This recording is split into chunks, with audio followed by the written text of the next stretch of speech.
Josh Stevens. MZ, Michael Zwerling. Will you remind me to ask you the personal question before we get into the meat of the program? Absolutely. All right, good. Dave Michaels. Good morning, MZ. How are you? Good, Dave Michaels. Good. Now, I understand that you have a report about sales in the Dave Cave. What is the report? The report is that we still have a sale going on out there, MZ. Buy your tangy tangerine at regular price. Everything else is 30% off. Now, this is big news. I cannot believe that we still have an adequate supply of the tangy tangerine 2.5 and the 2.0. But the 2.5 is the newest version. This comes with extra vitamin B, which gives you an extra kick. As our guest mentioned last week, she was a doctor. This is can help you to fight depression. It's got enough vitamin B in there. Oh, my God. Do I need that? I don't know, but I'll down the whole bottle. This stuff is really good. It's a tangy tangerine, but with a different flavor. It's a pineapple flavor. More methylfolates, vitamin Bs, which will, help with your mood stabilization. We'll put it that way, mood stabilization. How cool. Also, we still have plenty of Ultimate Daily Classic. If you listen to Dr. Wallach, this is something that he often recommends for blood pressure. So if you have blood pressure problems, the one you want is the Ultimate Daily Classic. Just look for the shiny green box, Ultimate Daily Classic for blood pressure, 90 tablets. Each bottle is a 1-month supply, so that means that you would take 3 tablets per day. Will it eat away the plaque in my left carotid artery? So I don't catch a stroke. I don't know about that, MZ, but what this product is designed to do is it is designed to dilate your blood vessels so that you can get blood to places where it sorely needs it, right? So you get better circulation. Wow, that too. That's a bonus. A bonus. A bone. Yeah. Yes. It even supplies better blood flow to that. Better blood supply to everything, MZ. Eyeballs, other, organs. Ultimate Daily Classic increases blood flow. Do you remember Pardon My Blooper? You're probably not old enough. No. Pardon My Blooper was a collection from Kermit Schaefer of mistakes on radio and television. Oh, really? There was a quiz show where the quiz masters told the contestant, now name 5 parts of the body beginning with the letter B. And the guy says, oh, blah, blah, blah, blah, blah. Now, hurry up now, tick, tick, tick, tick. Brain, blah, blah, blah, blah, blah, blah, blah, blah, blah, blah, blood, blah, blah, blah, blah, blah, balls. And then people started laughing hysterically in the audience. And he said, I mean eyeballs. So anyhow, yeah, Pardon My Blooper. I should play that for a Saturday special. That's funny. I'm going to check that out in the Dave Cave. And also, we have Synaptive. If you're suffering from, I shouldn't say suffering, if brain fog is something that you're dealing with, Synaptive is designed to keep your brain function better. It's designed for better brain function. Synaptive, $65. 60 caplets or tablets, so that means that you would take 2 per day. These are bi-layered tablets. Synaptive helps with brain function. Right. To increase it, right? Yes. Helps increase brain function. And the Occutive is the last item I want to talk about. This is for vision problems. If you have vision concerns, Occutive is what you want. This is extra powerful stuff. 30 capsules, only 1 per day. 30 capsules, $65. Occutive for your eyeballs. How does that sound? Brain of blood of balls. I mean eyeballs. For your eyeballs. So we have all of these. We have plenty of it, too. We have plenty of 2.5, Synaptive, Ultimate Daily Classic, Occutive, Synaptive. There must be some mistake. Did 2 or 3 months of the 2.5 BTT come in? Yeah, I think That's so. what happens, because that stuff flies off the shelf. I know. So right? what happened And was, it'll be gone today, don't you think? I'm sure it'll be gone within a few days. It'll be gone. So get down there. Yeah. So they don't have to come today. Well, the sale. They should. The sale ends today. Yeah, and that sale is incredible. Mm-hmm. Yeah. So if you want to activate the sale prices, you buy BTT at the regular price. You can buy as little as 1 or as many as you want. Right. It doesn't matter. But 30% off of everything else except for the BTT. That's the way it's going down today. Today is the last day, so get down there today. That's what you want to do, MC. Sounds good. And then, of course, don't forget Bloomin' Minerals, but I'm sure you're going to, somewhere through the program, mention Bloomin' Minerals.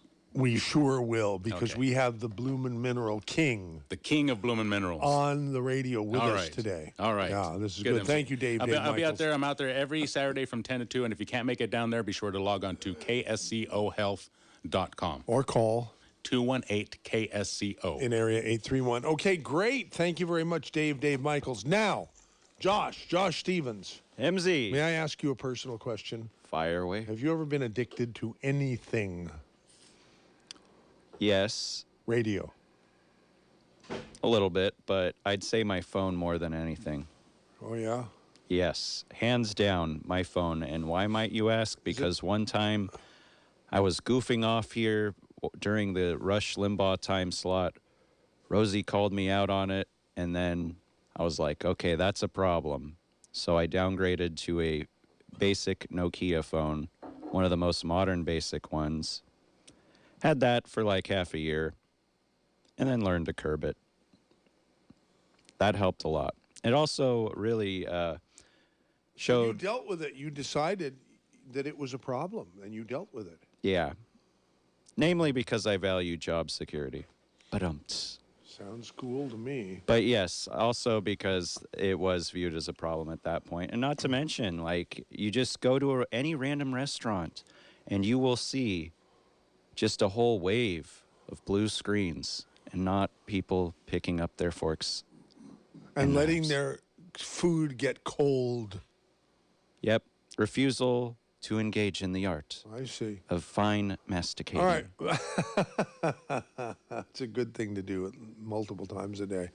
Anyhow, we have two very special guests today on the Saturday Addiction Special.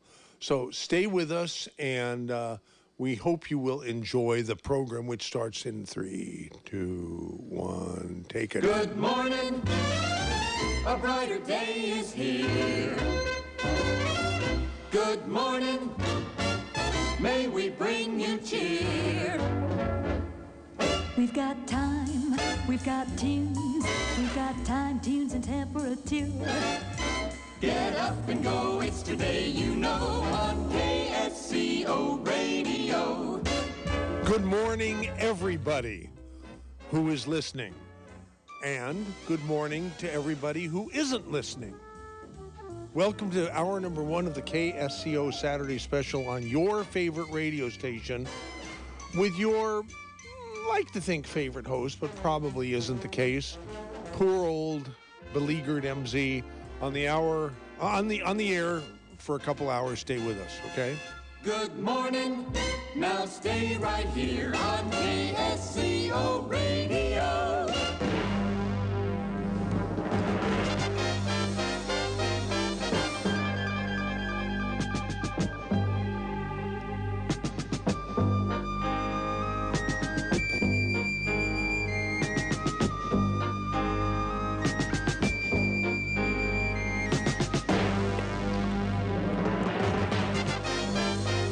Okay. Ted Anderson. Michael Zwerling. How are you? Hi, Ted Anderson. I'm pretty good. How are you? Good. You don't mind. You've been on with us before. Some people don't know you, and I'm going to introduce you as the man who discovered Alex Jones. You'll accept that, won't you? Yeah. I don't know if I should hide or if I should be proud. Well, let's see. You are the owner of the GCN radio network based in Minneapolis, St. Paul, where you are now. And one day, I don't know, 22 years ago, you found yourself in Austin, Texas, as I understand it, and you were in a hotel watching local cable TV, and you saw this unusual teenager, like he was 18 or 19 years old, doing a public access TV program on cable TV named Alex Jones. You thought the guy was such a character and so talented and so different that you offered him a position on your radio network. Did I get it right so far?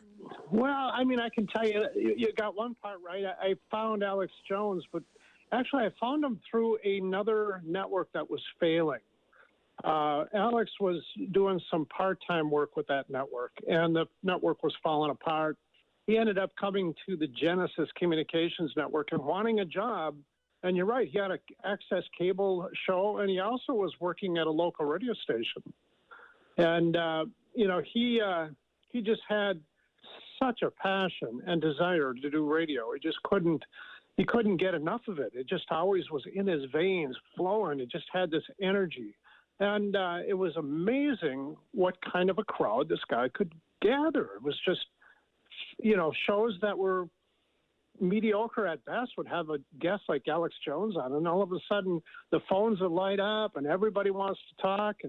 And so, yeah, it was Alex Jones had what I call the it factor. He could really make it radio work, and television, as we all know now, too. And did he do it the same way he does it these days? With conspiracy theories and stuff that different outlooks on things from normal hosts. Yes, definitely. Alex has always been a conspiracy guy ever since I first was introduced to him. Yeah, definitely. And that's his thing. I mean, he sees stuff in a different way than I do. And and you as well, and many people. I'm sure there's probably only one Alex Jones in this world. There's other people that are similar to him. But, he has a twist on... There are plenty of Alex wannabes, just like there are plenty of Rush wannabes. Absolutely. Yeah. Mm-hmm. Well, you and I became acquainted. You could even say Rush Limbaugh had a little bit of that in him, too. Yeah, that's true, huh? Yeah. Mm-hmm. Yeah. So you and I met each other because I was inquiring about the possibility of taking Alex Jones's show through your network on our station, which we did for a number of years.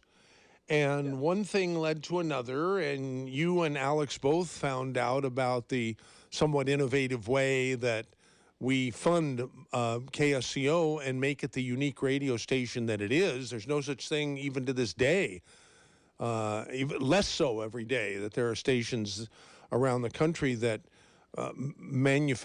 create their own content to the extent that KSCO does.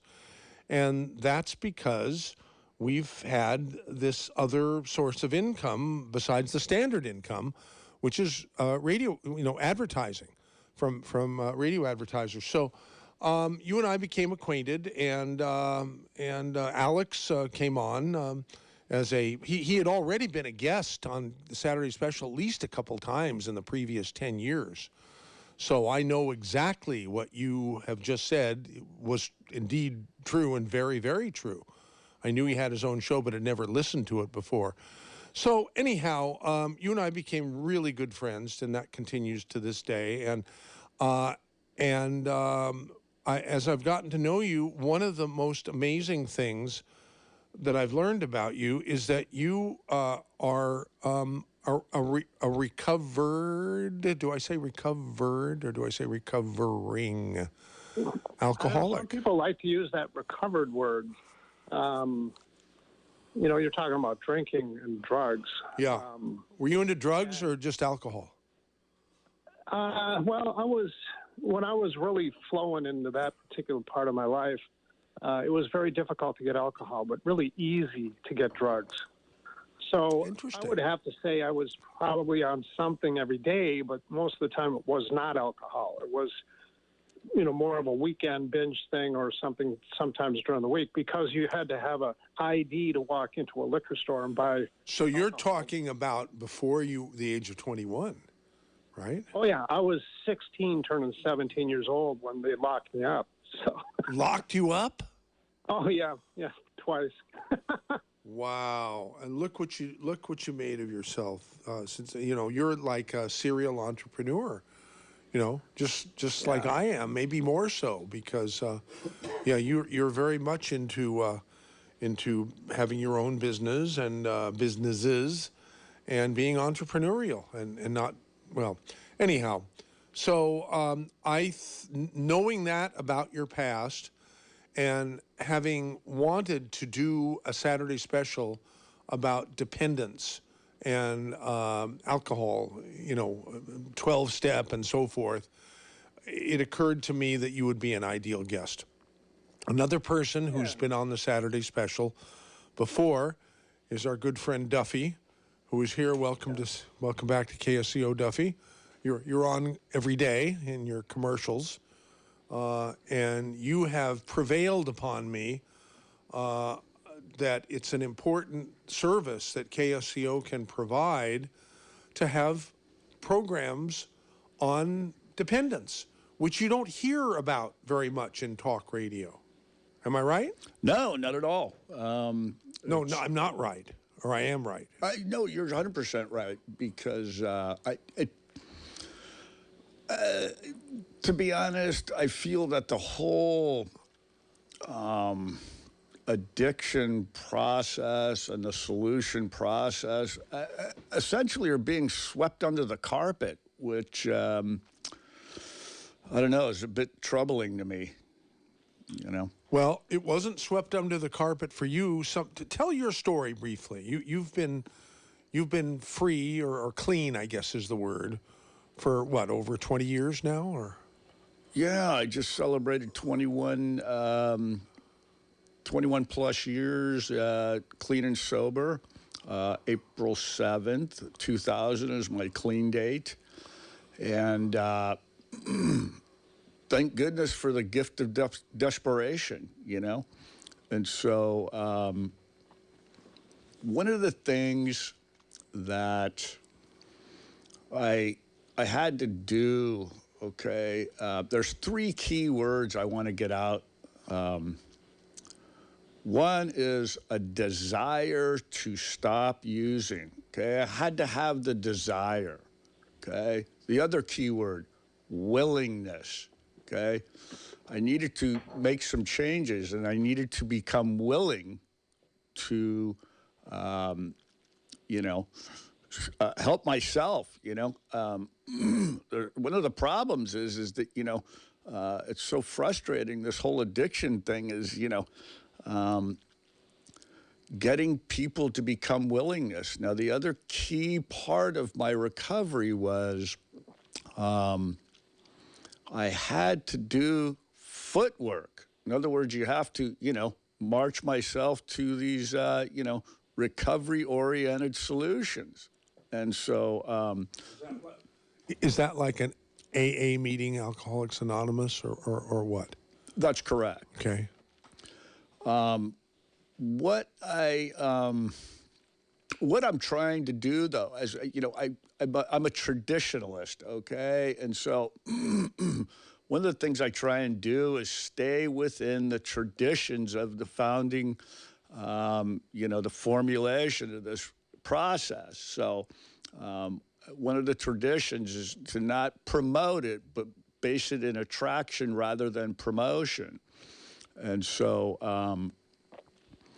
I try and stay within those guidelines, and I try to, you know, speak to it through my experience, strength, and hope, and carry that message. That's, you know, pretty much, you know, what the 12 spiritual principle guideline is essentially guiding me to do. And so, I could get into the experience part about the addiction and the nature of that stuff, but to be perfectly honest, I would rather sink my energy into the solution part of the process, if that makes any sense. It makes all the sense in the world, and that's what I think should be the purpose of talk radio in general, not just complaining and bitching about problems, but coming up with solutions. So I love that idea.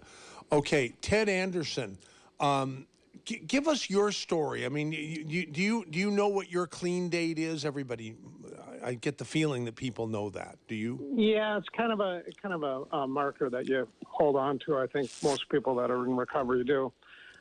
My date is August 8th, 1979. Wow. And that was the day that I went into a treatment center inpatient and was in for 30 days. And so I celebrated with drugs and alcohol the day before, so that was it. Duffy's right. It's way more about the process of solution than it is to try to figure out how is it or why is it that I could possibly be addicted. Now I find myself, like your producer said, addicted to the telephone. Oh, my gosh. I mean, there's pretty much all the addictions that come to people, I can kind of count myself in some level. So it's just part of my personality. Well, you and I have been on longevity cruises together, and I was very impressed that every morning it was very important for you to attend some meeting, and I forget the name of it. It had some cryptic name, but it was really an AA meeting, on board the ship. Do you remember the name that I was? Yeah, I think we just went with AA, but a good friend of ours that we have in common that puts them together. I think he kind of just uses it's AA. The recovery process is something, but the addiction process sort of opposes the recovery process, right? The AA program and other recovery programs have a solution, but for myself and so many find that if you don't have some way to practice that, really, I think a big part of getting into recovery and having some success with it is to reach out to somebody else who's struggling. When you hear somebody else talk about their problem that they just had, and I'll share a story a little later on in the program that you're having here, it grounds you and brings you back to that principle as to why you're doing what you're doing. You're asking, am I recovered or am I in recovery? One time, we do have a tradition that we don't expose ourselves to radio, press, and film. Correct. And this is radio. Correct. And this tradition was made long before the internet, so that was media at that time. And there are some good reasons for that, because the biggest one at first, if you were pinned as an alcoholic, your chances to get a good job, for people to trust you with that kind of a thing, diminishes. You were looked like that guy who was sitting there hugging a paper bag with a wine bottle in it underneath the bridge. But there was a time when I was just getting clean, and Carol Burnett had her daughter, who was in recovery, just starting to get introduced to it, on Johnny Carson's show. And they were talking about why it was important to get the word out to help people. I don't think it was 3 months later that the National Enquirer had her all drunk and she was just looking awful. And, so there's a story on the other side. It's like, I'm not drinking today just because I choose not to drink today. I don't know what's going to happen tomorrow. And am I recovered? No, because I can tell you what, man, the COVID thing and me getting away from my recovery program because of the natural process, nobody can get together. It's easy for the mind to get off track and to fall back into some what I would call old ways or stinking thinking, So. But that didn't happen to you. You said it's easy, but it didn't happen. Well, I didn't pick up a drink. I didn't do any drugs, but I wanted to get into a fight with the red light in front of me, and I was mad at the people who were parked at it. It's that kind of stuff you have to deal with life. Alcohol and drugs were my solution to get past my problems, and the problem is the solution was the problem too. So it compounded and compiled. Well, take away the alcohol and the drugs, I still have the life problem. I still have to figure out how to deal with the things that I used to use, chemicals and alcohol or whatever, however you want to classify it, as my solution. And so it doesn't take a whole lot for me to get off track. And getting off track isn't necessarily picking up a drink. Getting off track is getting my mind in the wrong place. And reacting in the wrong way. Okay. Do you attend AA or whatever you call it, meetings every day, like somebody else I know does? It's just the most important thing in his life. No, I don't. I do it once a week. How about you, Duffy? No, honestly, it's a time issue. I get my recovery. I look at Just for Today online. I get a little bit of guidance in my day. I start my day with some positive guidance, and then I tend to like what's in our literature, and so I read the literature constantly, and so that keeps me connected. It keeps me grounded, and it doesn't allow for the message to get blurred. You know, let me say this about addiction. One of the things that's, always reminding me is addiction is centered in, self-seeking, self-centered, and self-absorbed. Okay, so one of the things that I try and do to get away from that is help others, okay? And so what I've been trying to do lately with all this COVID stuff and these vaccines and all this negative energy that's going around in our society, the one thing I try and do today is I try to bring positive energy to others. And how I get that reflection back is through somebody smiling. And so if I can make somebody smile, just one person, just for today, I've, achieved what my primary goal for that day is to, transmit and send positive energy to another human being. And I think if more folks started focusing on that, I think, we'd be headed into a better direction. That's a perfect segue for me to put out the phone number, 831-479-1080. 831-479-1080. If you want to call the show, talk to Duffy, talk to Ted, talk to me, ask questions, tell a story, or a personal story, or whatever. We have touched on this topic before with Duffy. The last 2 or 3 weeks, I think. Yeah. But this is the real program that we want to kick off, and if people say that it's of value, if enough people say that a program like this is of value, we're going to come up with a regular format. It might be a full, 1 hour or 2 hour, once a week program. It might be little 2 or 3 minute vignettes like Pharmacist Ben's health nuggets. But that's a way that a talk radio station like KSCO can have a positive impact. Now, Duffy said that he likes to spend his time doing positive things and hopefully making an impact and or creating a smile in people's face, on people's face. Is there anybody listening thus far who can say that's happened as a result of this program? Please call us at 479-1080 in area 831 and relate why that's happened, okay? Maybe we won't get any phone calls at all, or maybe we'll load up the board. Who knows?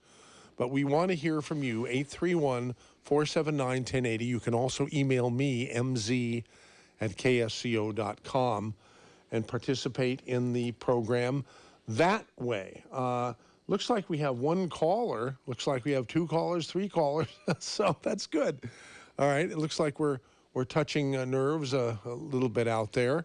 And so, so this is the KSCO Saturday, what did I call it? Recovery special? Addiction special? What should we call? What's a better word? How's this one? How the solution special? Okay, Saturday solution special. There you go. What do you think, Ted Anderson? Hey, that's a good way to put The it. Saturday solution special. Hey, I like it. Hey, can I talk a little bit about part of the problem right now? Please, while we're screening the phone calls. Okay, so I remember 2 months before, and I don't mean to drag political stuff into this, but I think it's worthy and valuable to state this, okay? And that is 2 months before the election, okay? I said to Michael... Presidential election, yeah. That's correct, okay? So we're talking about October 3rd, so 2 months before. I say to Michael Zwerling, I say, Zwerling, I'm troubled by something. And he said, wow, what's that? I said, well, it looks like Trump might win the presidency, but if Biden gets in there, I'm going to make a prediction right here and now to you.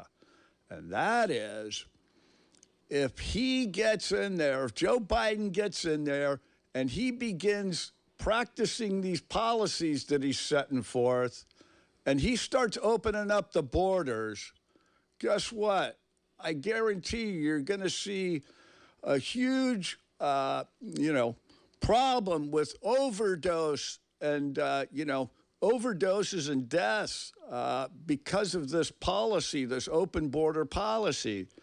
And you said, good, I want you to talk about that on a Saturday special.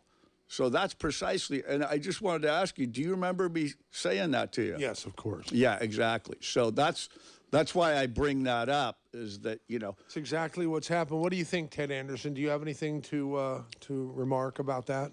Yeah, I'm wondering, if somebody was able to say, okay, you're not going to get any more cocaine, would I turn to a different thing? I know that there's a lot of fentanyl and there's a lot of really bad drugs that come across that border. And I can tell you, when I was just smoking marijuana as a young kid, most of the pot came from Mexico. And, so it was definitely a big drug route. And having the borders open obviously makes it a little bit easier for that stuff to get here. Unfortunately, I don't know if it changes the way that people are addicted, because we can still buy alcohol, we can still buy whatever it is, and I'm sure that isn't helping the problem. But I don't know if the problem goes away just because we close the border. Well, is that what you were suggesting, Duffy? Or? No. I'm making an observation. Exactly. And so what I'm trying to do is just bring awareness to others and allow the opportunity of being on the radio to just throw some things out like this, okay? So one of the things I was just recently reading, all right? So they did a study, all right? The study goes from September 19th of 2019 to September 19th, 2020. All right, and what the study was just exactly how many of these overdose deaths have occurred, okay? So this number, all right, is staggering, okay? So what I saw was 87,000 overdoses have occurred between that 1 year period. Okay, so I want to get that awareness out that it's a serious problem. The thing I wrestle with is, how do we create bringing the desire and the willingness and the footwork to the addicts who are still suffering, okay? So it's a serious problem. I think it's being brushed under the carpet. And I just see that the severity of this death thing is, being downplayed. And it's troubling to me. The other thing I want to say, if I look at the numbers and I look at where this stuff is coming from, all right? So we know that the virus came out of China and Wuhan and all that stuff. But also, I think a vast majority of this fentanyl is coming out of China as well, all right? And so when I look at the numbers, 87,000 overdose deaths, all right? It really doesn't matter to me if somebody gets shot or if they die of an overdose. What it appears to me is that we're in a war.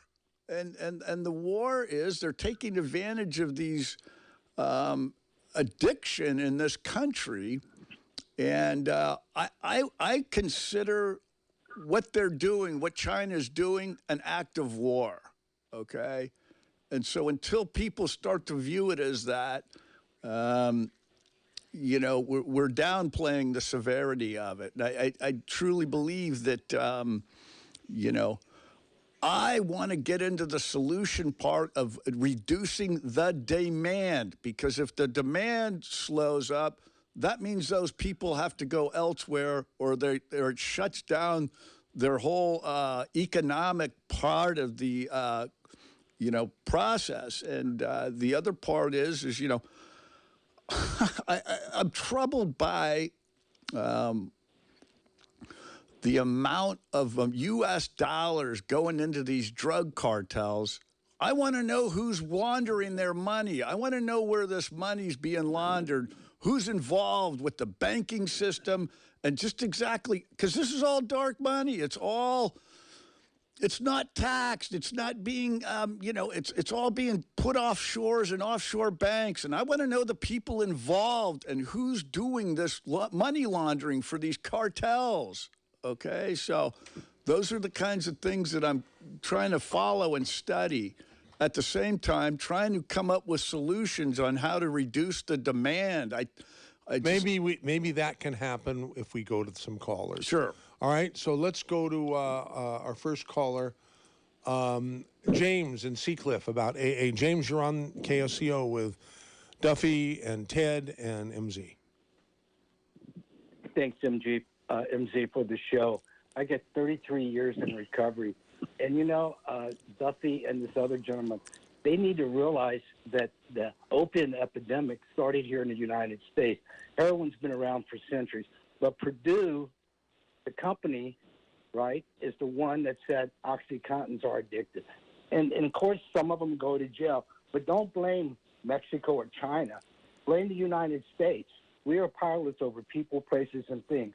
I got sober 33 years ago here in Santa Cruz. And if you want to get clean and sober, Santa Cruz is the place.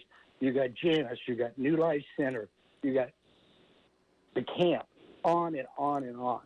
And the thing is that when we blame others for them providing alcohol, we're not focusing on ourselves.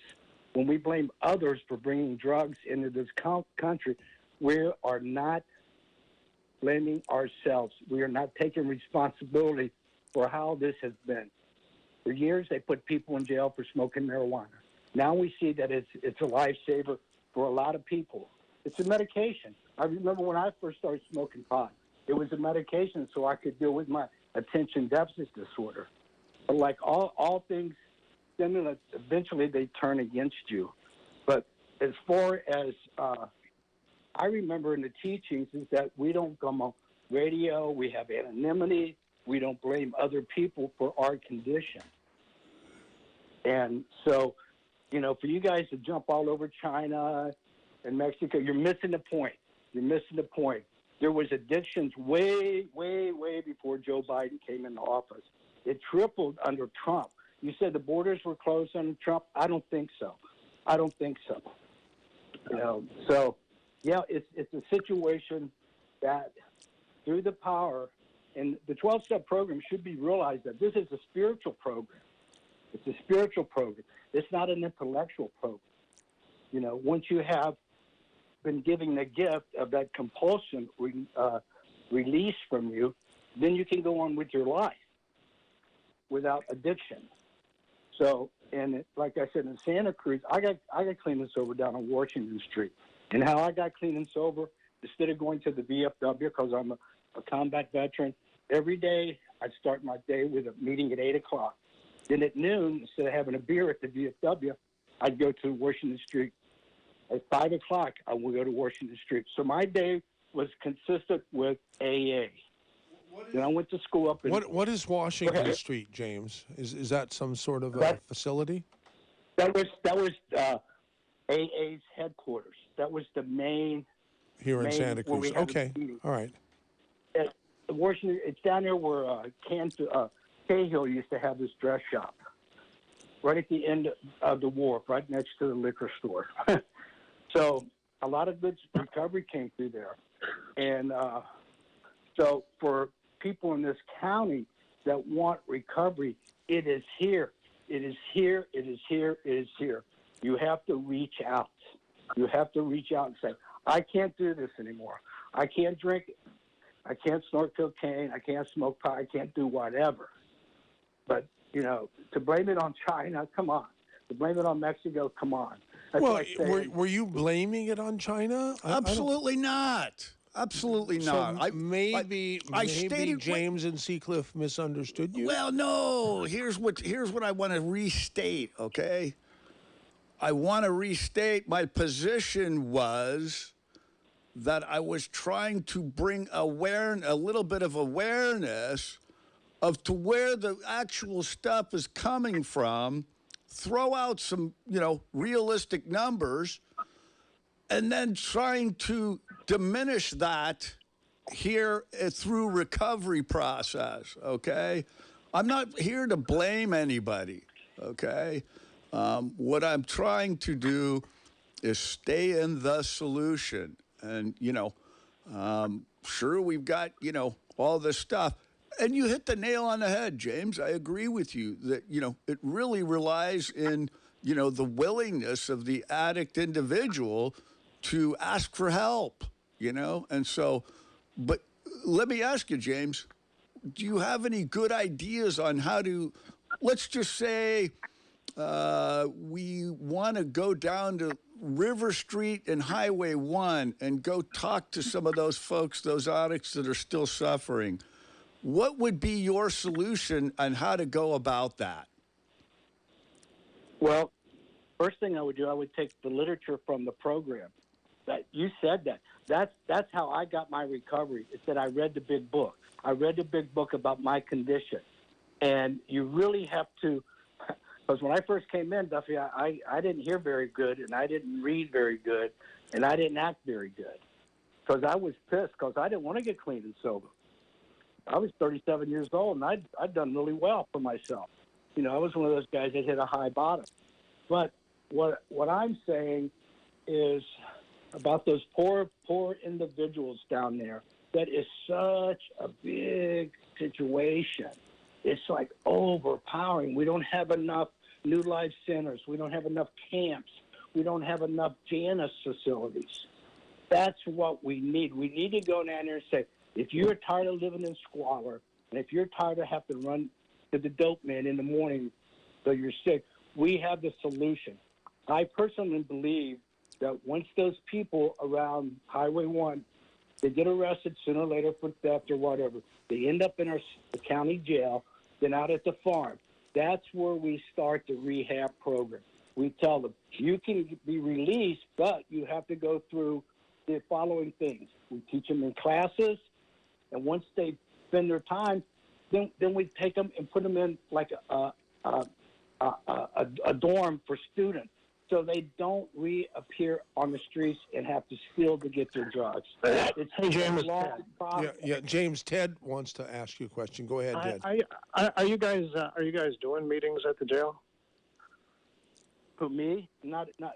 I'm 71 years old. I've done the county jail. I did the juvenile hall for 3 years.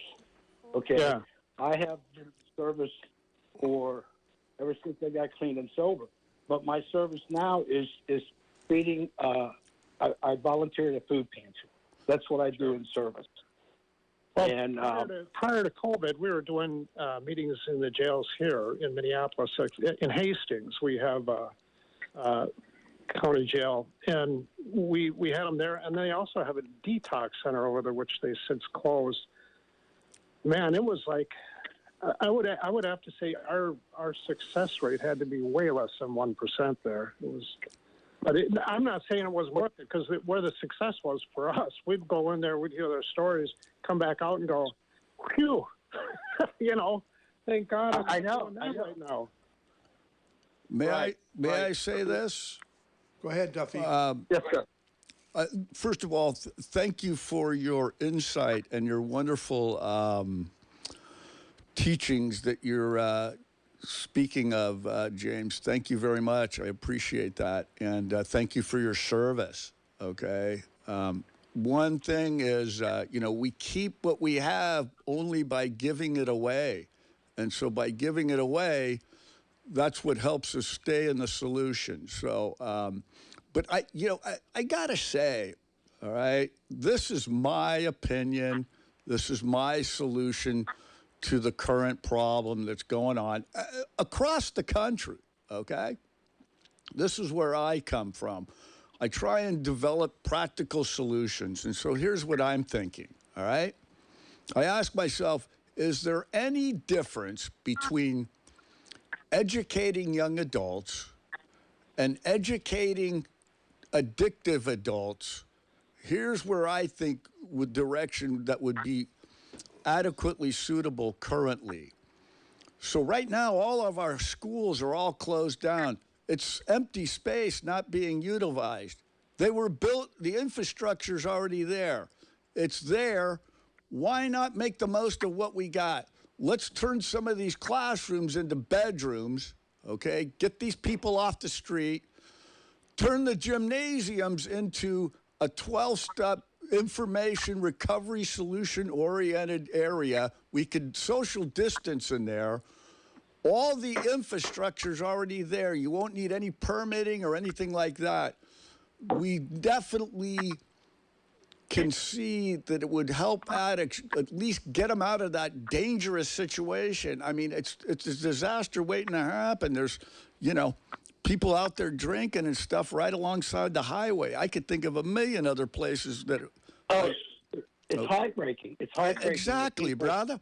And so what I'm saying is, one of the things, I was homeless, okay? I was one of those people. I lived like that for 5 years. I'm so grateful I climbed out of that. I was given, the gift of desperation and sought help. But my solution is utilizing, making the most of what we got. We've got a bunch of empty classrooms. It wouldn't take that much to have, some, team of carpenters go in and retrofit some of these classrooms, get these people housed, and then send them into the gymnasium and start getting them spiritually connected, okay? So, and then, make sure we try to get these folks on track. Now, you speak of, the service commitment. So what I want to do, the other thing me and Michael have been talking about, all right, is what I'm trying to discover and what seems to be a correlation of this.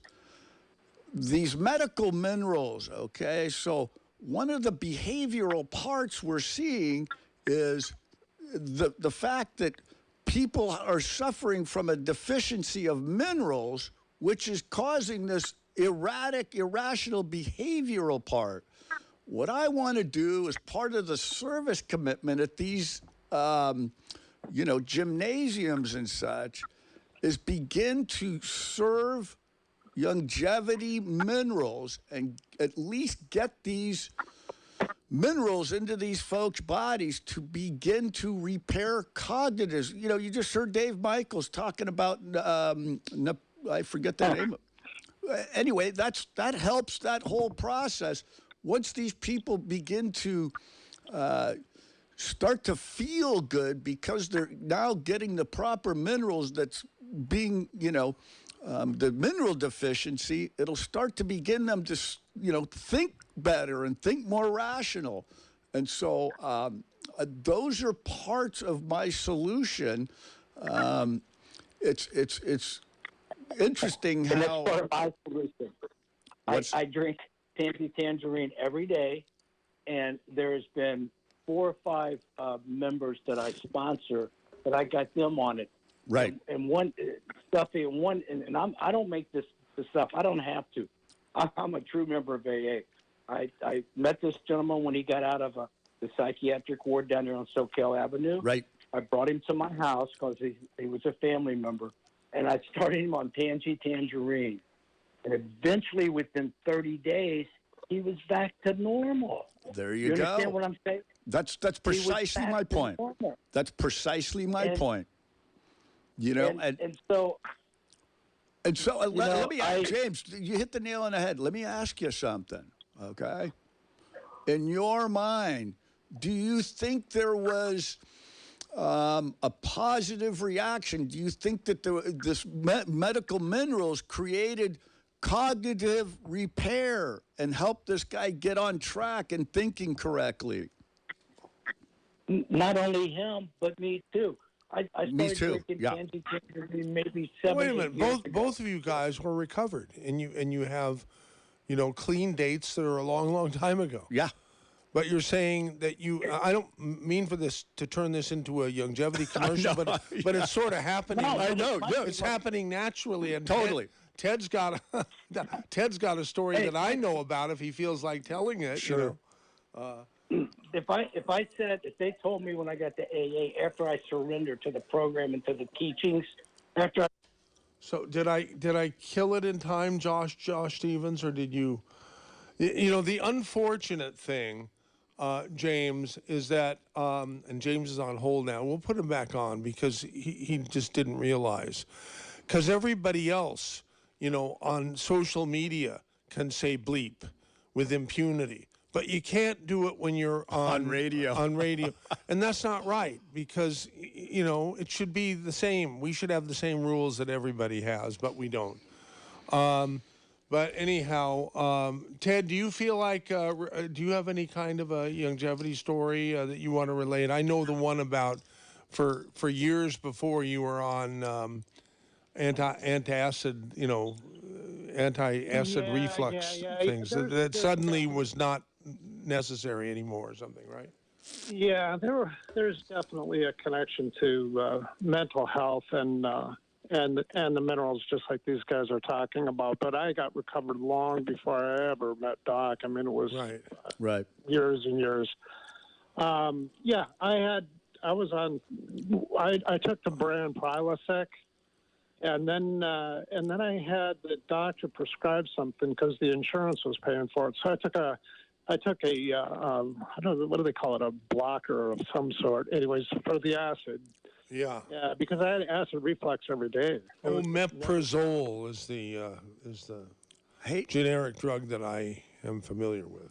Hey, Ted. And then I started doc stuff, and it was actually Ben Fuchs who was telling me that this stuff was going to end up killing me because it blocks the acid in your stomach, and then you don't break down the foods and absorb them. So I did. I decided I'd one day try not to take the pill because it was punishment when I didn't, and I was very surprised that I had no acid problems. And that was about 6 months after I was taking the Beyond Tangy Tangerine. So that's my experience. So I can tell you that for sure.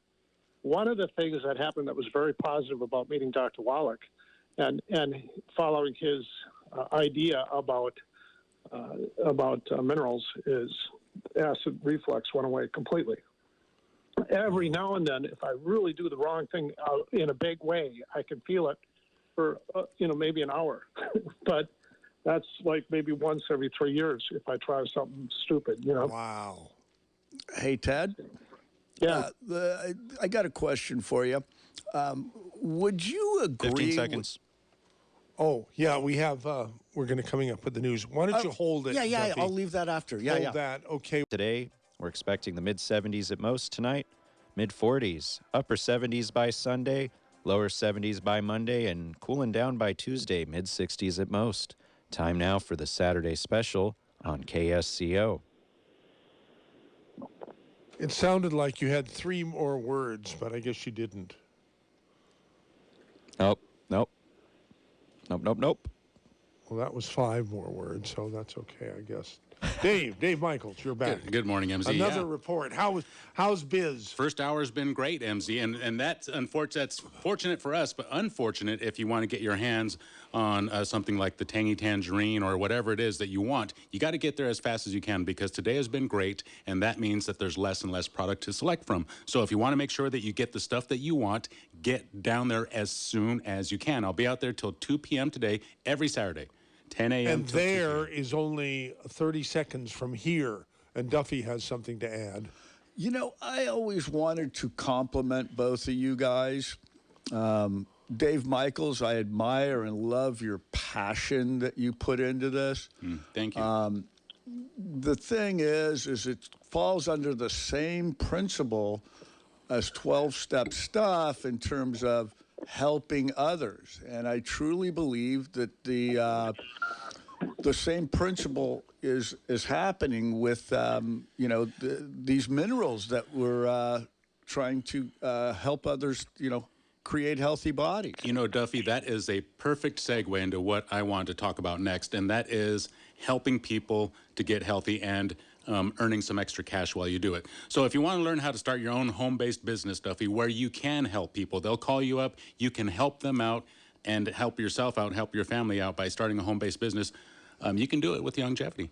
You can do it. You can go on to KSCOhealth.com if you're good with the computer and you want to do it from there, or you can call 218-5726. That's 831-218-KSCO. It'll only cost you $50 to start your own home-based business. And the best thing about this business, MZ, you know, and anybody who's done it knows, is that you get to make commissions on everything you sell. But the main thing is that you get to help people. So if that's the kind of person you are, you have some extra time, you have a computer at home, you have some extra time at home, and this could be the right thing for you. If you like to help people, this could be the right match for you, MZ. That says 99% of it all. Yeah. The other percent is you make commissions on what you sell, but the really cool thing is that you make commissions on what other people below you sell. And they could be one level below you, they could be 10 levels below you. If you're the kind of person that just likes to help people, that stuff will fall in line. Exactly. It'll all happen by itself. Right. Let me add this as well. In terms of healthy diet, which can help the recovery process, you can start thinking about maybe getting your garden going. We're still in spring, and so some bloomin' minerals would be ideal to enhance your garden stuff. Boy, does that work. Now, Ted Anderson, you're familiar with this. Don't mean to put you on the spot. However, have you had the same experience that I've had and that Duffy has had and that everybody I know who I've asked has had? Bloomin' Minerals is dramatic. When you add Bloomin' Minerals, which is a soil additive, it's not a fertilizer. Isn't everything you add it to, doesn't it become infinitely more productive, like immediately, because it has all the minerals that are needed? Oh yeah. I'll say the same thing. I put it into my potted plants, and it makes them amazing. And then Oksana, she puts it into the garden. It's really a good product. So that being said, I know this is a show about recovery, but as long as we're doing a commercial on longevity, it really helps. I would challenge anybody to just try it. Just go do it. Try it. Look what happens within the next few weeks. Your plants are going to be beautiful. Let me say this, coming from personal experience, okay? Because this is what Duffy does for a living. Exactly. Yeah. And so I was handed a property in La Selva that was pretty much dead from drought, okay? I was looking at a bunch of dead sticks.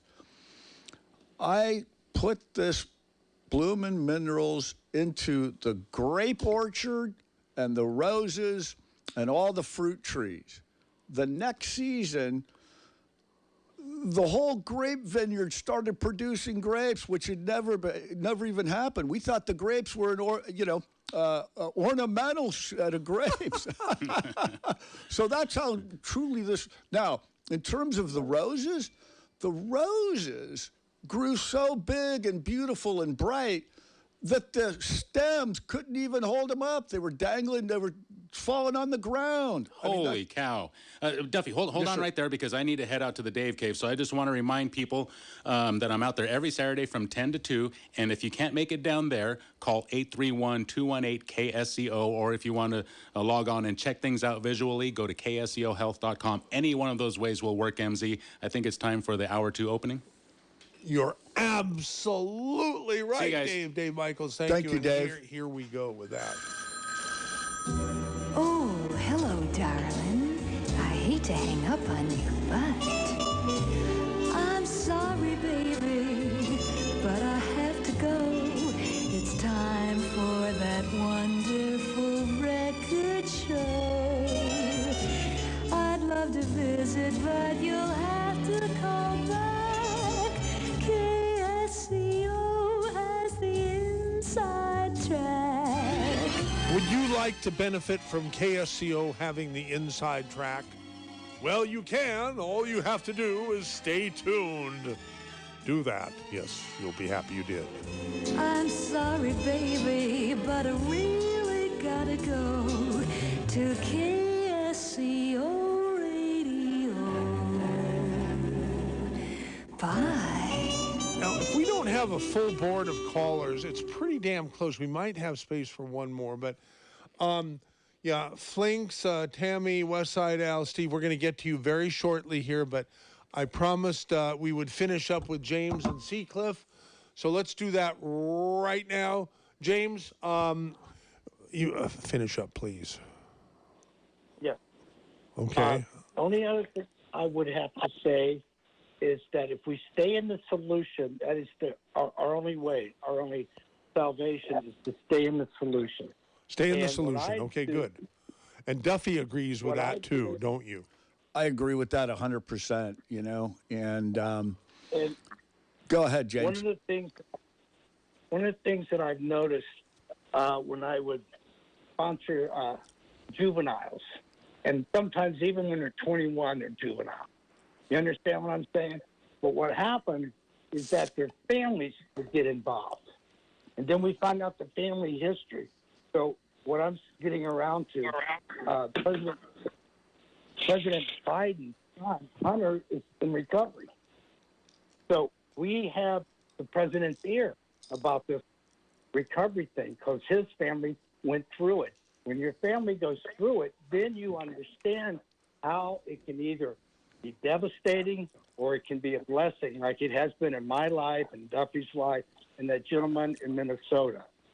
That's what I want for the American people, to wake up and realize that we do have a drug problem, we have an alcohol problem, we have a cigarette problem, and we need to address it.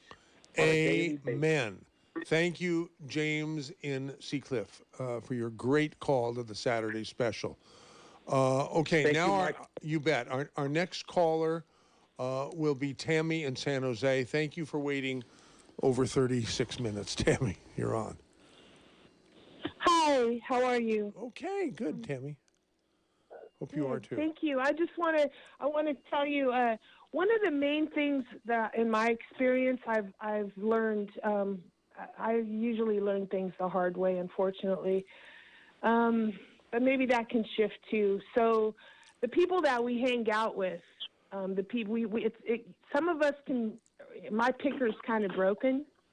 And so I think it's been broken for a long time because like Duffy and all of you were talking about nutrition and everything is so paramount.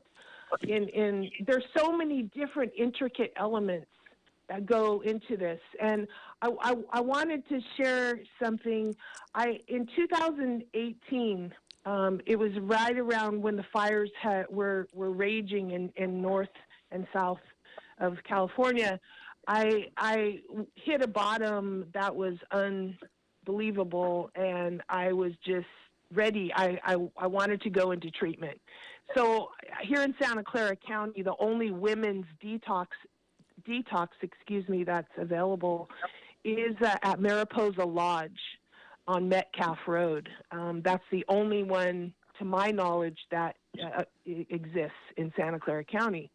And so I called, I got on the waiting list, I did the footwork. It was all of my own accord. I wasn't being nudged or given any ultimatums at that moment by anyone. I just knew that the heartache and the gut-wrenching pain I was in was not going to shift. It was not going to budge. I was going down a hole that I could emotionally and spiritually could not handle. So I did what I thought was the best decision, and I got myself into Mariposa. When I went into detox, I was, in plans en route to getting into residential treatment. That was my goal. And what happened was when they checked me in, I was in detox. It was pretty different from I had been there before, and the whole grounds, I guess, because of maybe we hadn't had a lot of rain and whatnot, it wasn't quite as attractive as it usually has as the time I had been there before. And I spent 6 months there once. And the people there were absolutely unbelievably beautiful and supportive and kind and firm, but always very, very much full of consciousness. My whole point is when I went there in 2018, in November, the early November, I had usually do 8 to 9 days in detox. Some people do less, but that's the max. Okay, so I was there for about 7 days. I had gone to the hospital. They had taken me in to get some treatment for a problem I was having, and I got medication for it. It was a Friday. They came to me and said, we're transferring you over to the residential program right now. And I said, oh, okay. I said, well, I just went to the doctor last night. I got a prescription that I needed, and I need a couple of days to get it going, get it in the process going so I can feel a little better. Do you mind if we wait till Monday to go into residential? They said, oh, no, you have to go now. And I said, okay. I said, but can I talk to the detox supervisor? They said, no, she's busy. And I said, okay. So I got my stuff together. I drug it over to the intake office. We sat down to do the paperwork to get everything en route. And the detox supervisor walks in during my intake for residential treatment. She says to me, what's going on, Tammy? And I said, well, I told her the problem that I thought, can I just have till Monday? It's Friday. Can I just stay here till Monday and detox to get this under control? And she said, I couldn't agree with you more. 100%. You need to get your stuff, go back to detox. We'll do this on Monday. And I said, okay. So I went over, I got my stuff, dragged it back over to detox. It's a pretty big property. Mariposa is a huge property. They have 4 cabins. They usually hold about 120 women. So so I made it back over to detox. There weren't very many women there at that time. It seemed very different from the experience I had before. Okay, so I was minding my own business. I talked to a couple of women here and there, but I was pretty much just really hurting, really trying to adapt. And the only thing I did that was negative was I think I complained about the food once or twice, but I apologized for that. And I'm being sincere. I really wasn't being dramatic or a pain in anybody's behind or anything of that nature. I was laying on the couch. We were getting ready to have our AA meeting on Friday evening at 6:30. And they said, you need to turn the TV off. I was sitting there watching TV, and a couple of ladies walked in, the counselors, and they said, Tammy, you're going to have to leave the Hill. And I said, what are you talking about? What do you mean? And they said, you have to go get your stuff, pack it up, and we're taking you. I said, I don't have a ride. We're taking you. We're taking you down to the light rail station, Santa Teresa light rail station, and you have to exit the property. And I said, well, why? They said, we don't need a reason. I could not believe it. At that point, my soul, my spirit, my heart was crushed. Okay, and now I know blaming isn't going to do anybody any good from this point on. Okay, but that was very, very, very painful. When I left, they said, we're going to give you a token. You're going to go down to you're going to handle your business. I said, they said, we don't need a reason. And I couldn't. And now, if I could have reflected and said, "Oh, Tammy, you're just driving everybody up here nuts. You're causing a scene.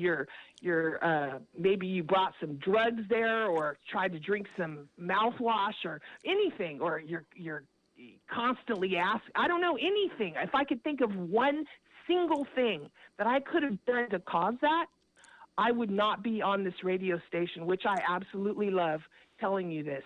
But I need to say this, and I'm so grateful that you're listening to me. And because when I left that hill, I didn't have anybody.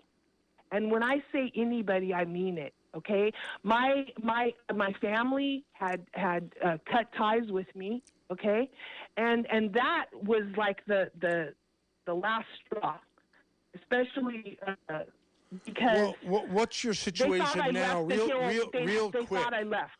Real quick, Okay. what's your situation now? Because we have a full board of callers. My that we want to get situation to. now, okay, I know, and I appreciate Please the time. tell me. Thank you Please so tell much. me in 20 seconds, please, because we do have to Okay, move I on. am doing better now. I want to please suggest that people read the book Unbroken Brain by Maya Zellman.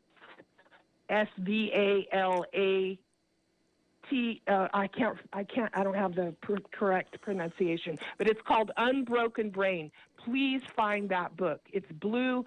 It's extraordinary. It's innovative, and we need to think.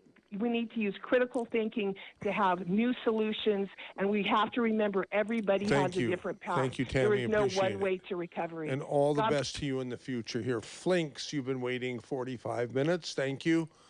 You have a gambling addiction, or you want to comment on that? I'll just comment quickly because I love Duffy. I see him at my store where I work all the time, and we talk all the time. We don't really talk about addiction.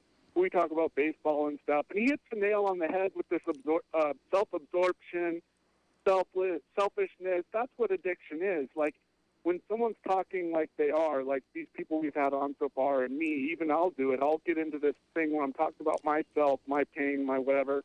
But I have a solution. I think that we could be more preemptive and have more classes at the high school level. I thought this was what this show was. It wasn't about getting depressed on how people have been damned.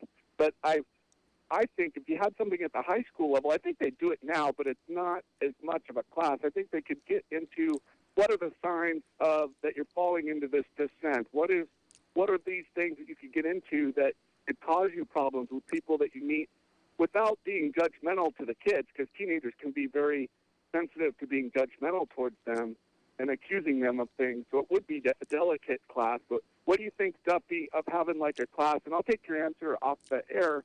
What do you think of having a class for students and stuff? Thank you.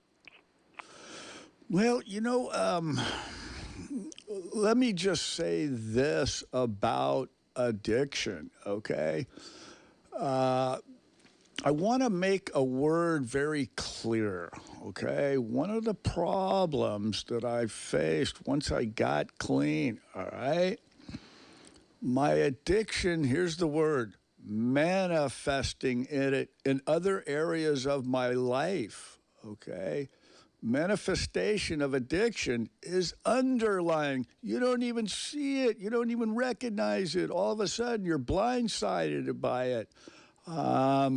In terms of answering your question, in terms of helping young students, in terms of preparing them, yes, in theory, I like it. Just in terms of talking to young kids that aren't really in the problem of addiction.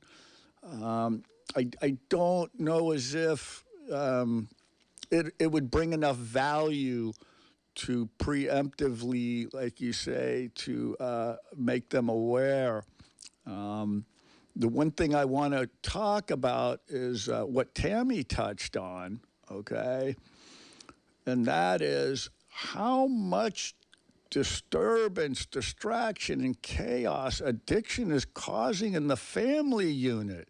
Geez, that's something that's underlying And it's really a problem because really what she was describing was she wasn't really getting the type of emotional support that she really kind of expected or was really looking for. And she certainly sounds like she didn't get any emotional support from her own family. So there's a huge disconnect with addiction that happens in the family unit that's very troubling to me. And so I always try to bring to light, just create self-awareness for others. And these types of things and this manifestation I speak of is very underlying. And, I got to be careful because, I've got an addictive personality. I could become addicted to, chocolate milk. Okay. So it's underlying. You never see it happening until your life gets blindsided by it. And all of a sudden, a good example, the guy was on last time and he talked about how surfing became so addictive that, lost his girlfriend, lost his job. So addiction manifests itself in other areas of life. So I wanted to bring that to light. Thank you, Duffy. Let's go on to our next caller, who will be Westside Al, the meth problem. Go ahead, Westside Al, you're on. Hey, MZ, how you doing? Fine. What's up? Hey, I want to talk about a sensitive issue here, and that's what's happening within our own community and these gangs, such as the HA, who are well established here. They're directly responsible for the manufacturing and distribution of crystal meth. This is what we need to be centering on. Crystal meth. All this other stuff, pot, drinking, lightweight. Okay? Crystal meth is poisoning a lot of people's brains out here. I can see it. I'm a musician. I've been around these people all my life. I personally don't like chemicals. But I know what's going on, and you want to address the problem. Looking within your own communities, and that these people are doing it right underneath our nose. There may be a crank lab right in your own backyard. Not yours, but you know what I'm saying. Maybe mine. Who knows? Yeah. Okay, well, thank you for bringing that to our attention here. That was Westside Al. Here's Steve at Cowell's Beach. I want to get as many calls as we want. Go ahead. People call and then they wait for 45 minutes. Yeah, Not exactly. good. Yeah. It's a talk show. Hello. Okay, Steve, Hello? you're on. Yeah, hi. Okay, so I've got to tell you, I just totally disagree with Westside Al. I think the biggest problem we have in Santa Cruz is pot. And I'll tell you why. I worked downtown off and on for the last 40 years. And half these guys that are homeless walking around have an addiction. They're chronic pot users. They're just walking around like zombies. Pot is strong. It's misleading that it's like a non-drug, and it definitely is a gateway drug. There's no question about it. Both my parents were addicts. They both started. Pot was a big part of it. They were high achievers, but they were also addicted. And I also want to say, Duffy kind of made my day earlier when he was saying the best thing they try to do each day is go out and do something positive for someone else. And I thought, man, I yesterday got into a horrible argument with a guy that could have escalated into something where we both would have gone away in handcuffs. And I thought, and it totally ruined my day. And I went home and drank afterwards. I was so upset. And then what Duffy said, it cleared it up for me. I thought, I could have turned that around in the beginning when it first started to escalate. The mindset that you bring to your day-to-day life is so important. Michael, can I comment real quickly about the new time change for Charlie? Everybody else has. Why not you? Okay, so I'm a big Charlie fan. I loved hearing him at 12. I don't love him as much in the morning. It doesn't quite have the same momentum for some reason.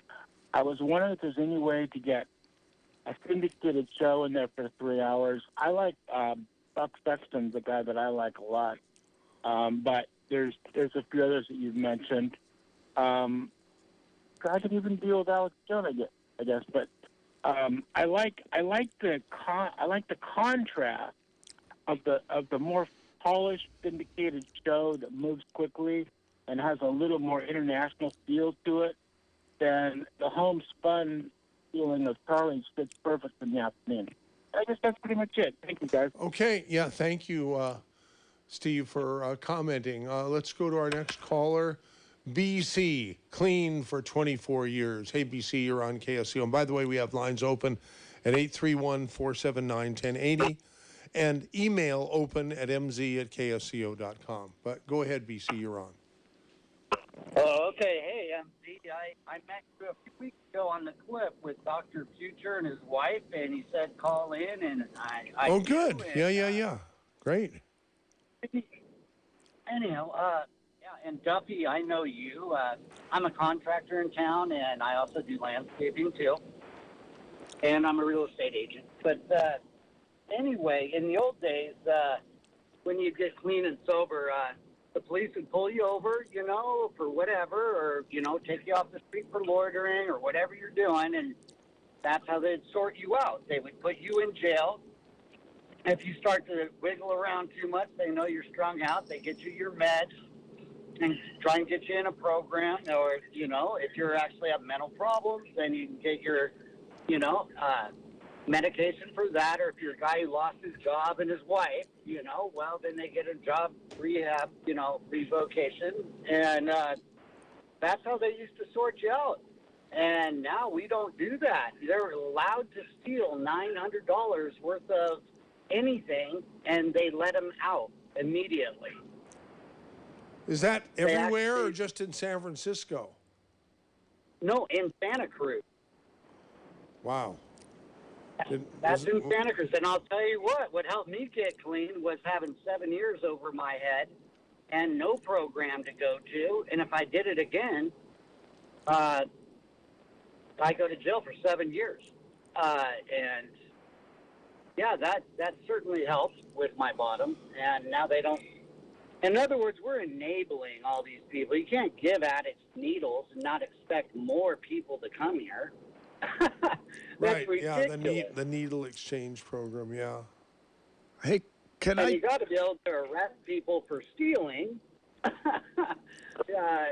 I've been having huge problems as a contractor. I mean, people have been coming by stealing my batteries on my dumping trailer, right, and stuff off my trucks, and they even put nails under my tires, and they leave all their, gross clothes, throw it in there, and I won't even tell you, but they defecate in their clothes and throw it in my trailer. It's like, oh my God. Anyway, it's just gotten really disgusting around here, and it's really sad, to be honest. Are you contemplating leaving? Absolutely. I'm thinking I want to go to Scotts Valley, Belton, anywhere than Santa Cruz. Yeah. Oy. Okay. Well, thank you for calling with that enlightening news. All right. Oh, jeez. Have a good Yeah, you too. Ted Anderson. Well, so you, I don't think you have the same kind of problems that we do, just because your weather is a little more extreme, certainly in the wintertime, than in Santa Cruz. And yet, I see all kinds of news stories based in Minneapolis. So, I don't know, is the problem the same and even worse for different reasons where you are? Yeah, we've just figured out the solution for the homeless. That's how it's called 32 degrees below zero and an 80-mile-an-hour wind chill, or 80 below wind chill to go along with it. So if people want to live outside, they're going to die anyway. So they don't. They move in. They leave and go to Santa Cruz, I think. One story that there is in common, and there's no question about it, nobody's signing up for getting into any kind of program for recovery because they had a really wonderful day and everything's going super right in their life, and they think, you know what, it's so darn good, I'm going to go ahead and stop drinking. it always comes to getting into trouble. Life isn't going good. You have brushes with death in various different ways, and all of a sudden you want to do something, and that's how it works. And the last example about getting out of jail, I had a friend of mine, very close friend of mine, come out to Hawaii while we were in Hawaii, but I knew he had a drinking problem, and it usually goes the same way. It's like he'll get into it, he gets in trouble, and then he spends the rest of the time trying to make it up to us because he was such a jerk. And this time was no different. He decided that he would have one drink at the bar, and ended up getting drunk and couldn't remember which hotel room was his. And the staff came to try to help him find his hotel room, and he wasn't too happy about that, so he started lipping off to everybody. And then so they had to call the police, and the police wanted to get him to his hotel room too, but he couldn't keep his mouth shut, and he ended up, getting a disorderly and spending time in jail. And then his family jumps in, and they try to figure out how to get him out of jail as quickly as possible. And I'm like, no, stop. Let him stay there. let him get out whenever he gets out, because taking away the pain is what's going to cause him to continue to drink. Right. So that's kind of how it works, and you're trying to figure out a solution for these people that are homeless in California, in Santa Cruz. Duffy, I think you probably can come up with better solutions than anybody since you've lived there. You have the experience. There's something about having somebody come to you and say, hey, you know what, I'm you, but I figured out how to get out of this problem. You want some help? Here I am. Wouldn't you say, Duffy?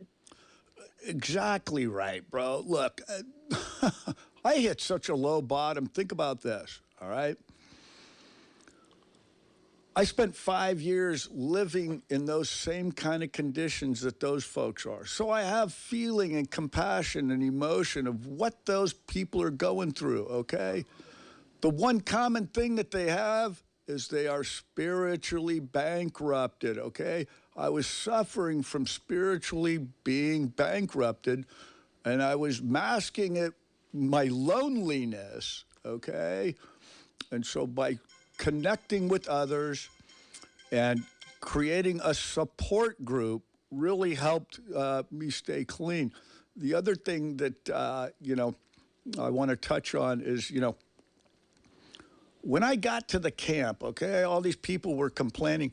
I had been eating out of dumpsters for 5 years. I hadn't tasted a hot meal. When that hot meal came, I was so grateful that I began to get into recovery, just simply, getting grateful for something simple as eating a hot meal. When I walked out of the camp, I walked out with T-shirt and tennis shoes, okay? I had nothing. And so, I realized what I was trying to recover, okay? This is my personal experience, strength, and hope. I was trying to recover spiritual qualities. In other words, by practicing these 12 steps, it was allowing me to replace judgment, ego, and all these character defects, and I was allowed to awaken my spirit. And so that's part of the message. And so my spirit, I was, cleansing my spirit of all this judgment and resentment and jealousy and all those kinds of feelings. And I was beginning to replace that with honesty, integrity, kindness, thinking of others. That's part of the solution.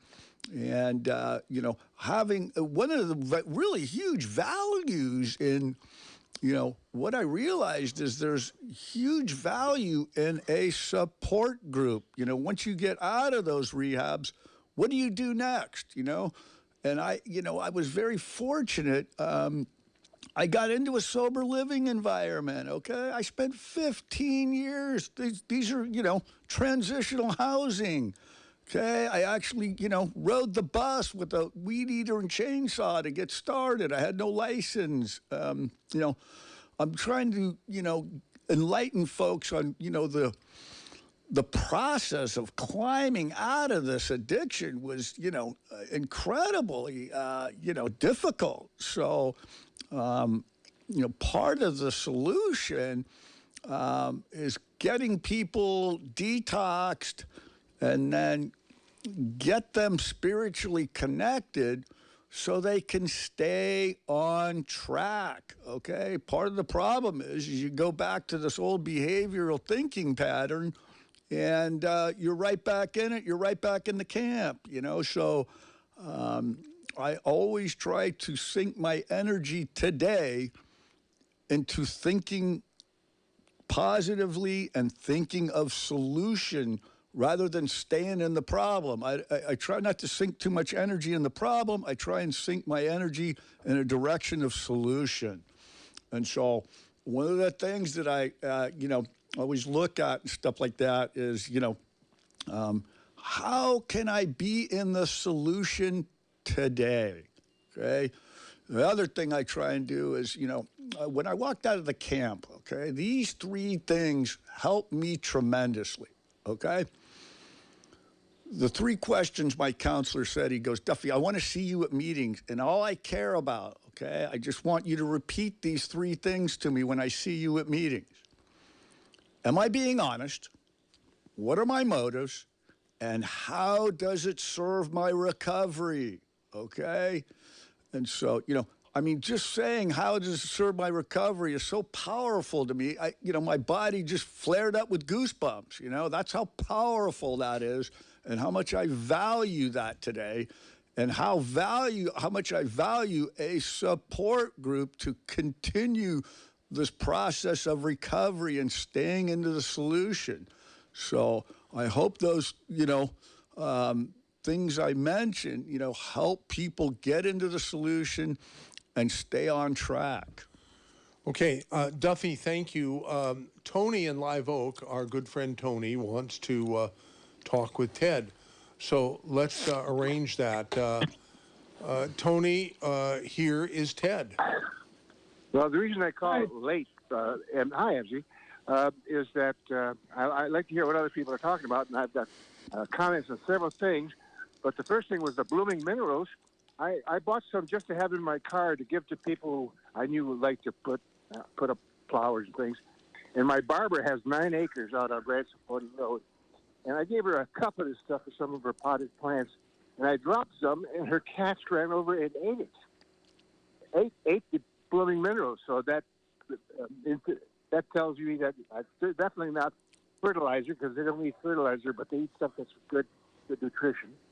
And the other thing was Dr. Wallach keeps mentioning in the last couple of months that the Ojibwe Indians up where Ted Henderson lives are immune to COVID-19.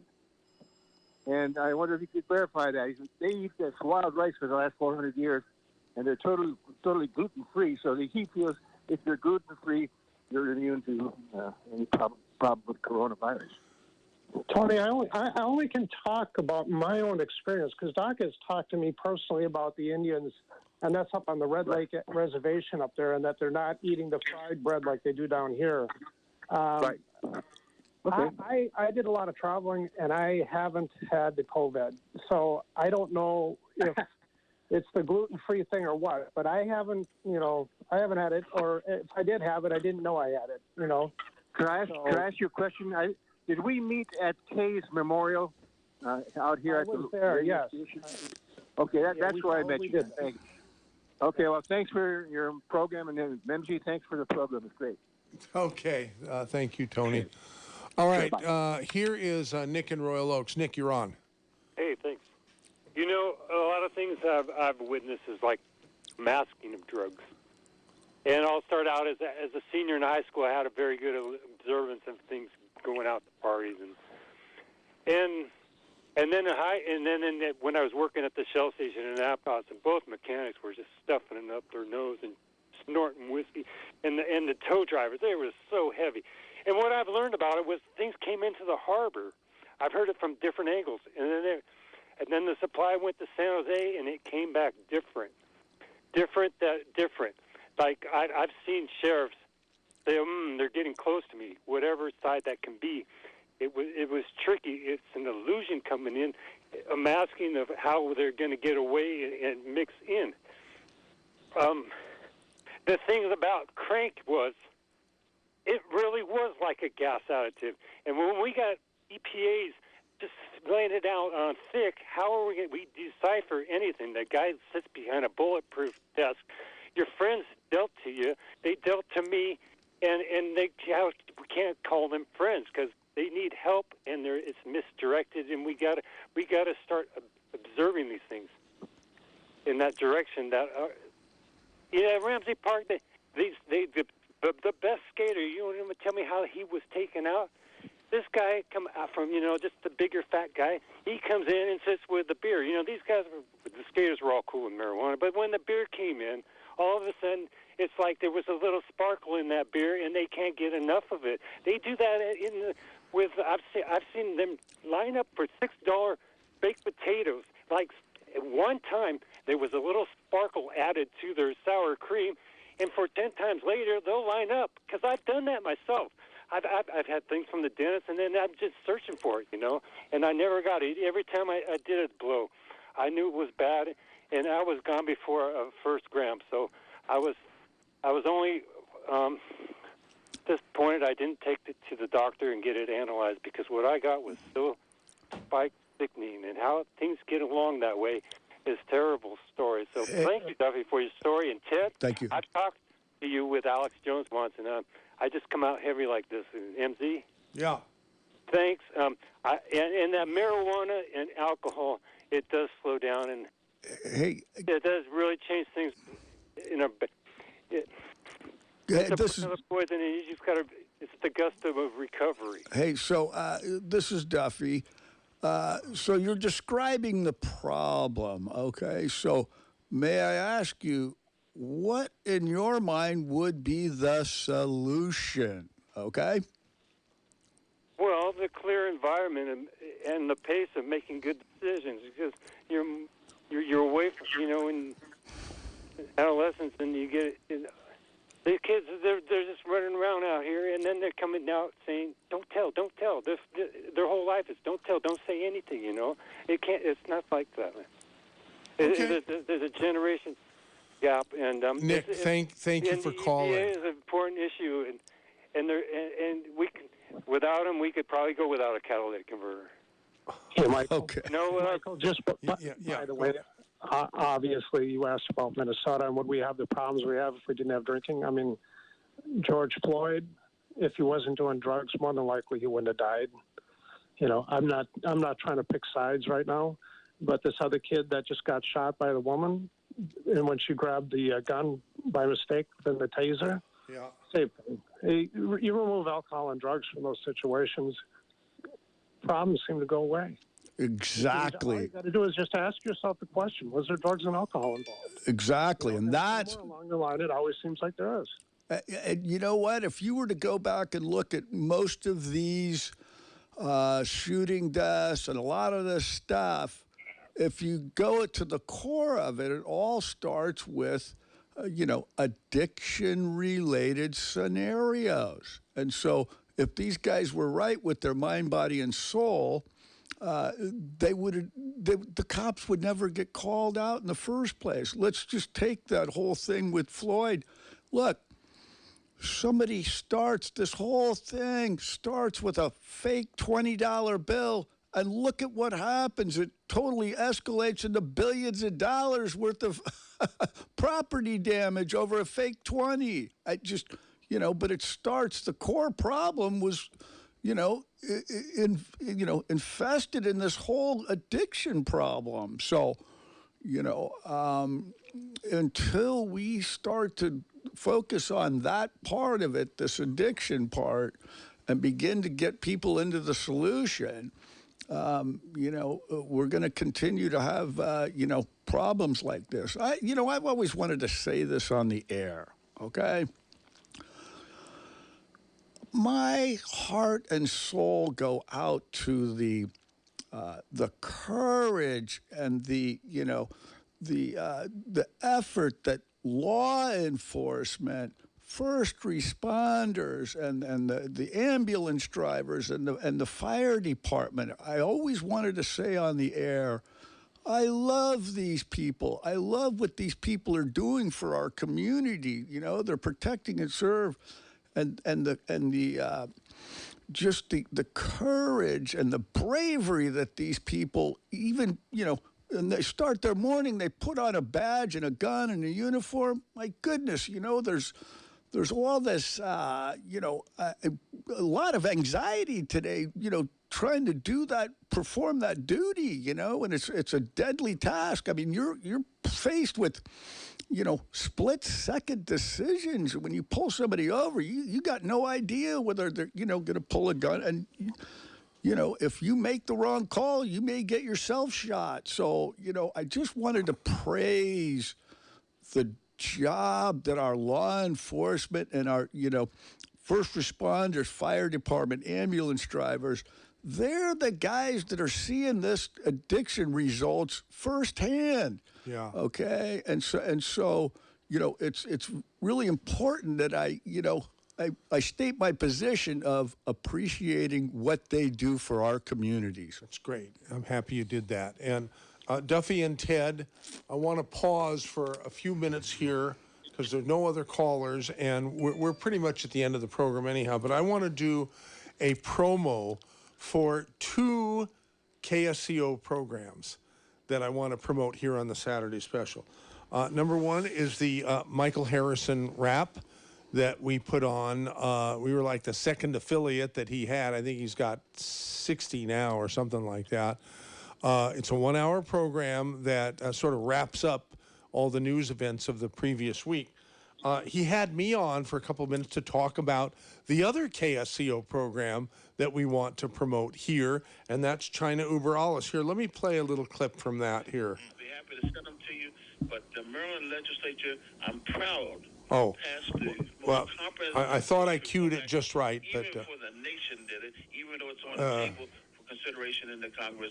Maryland has already passed its package, and I expect the citizens of our state to be proud of it. That's Larry Young, the long-running morning host on Baltimore's dynamic African-American community talk station, WOLB, calling in from the National Action Network Convention in Midtown Manhattan. You're plugged into the Michael Harrison Rap. America is embroiled in a number of foreign affairs and policy issues heating up in the Far East, the Middle East, and Central Europe.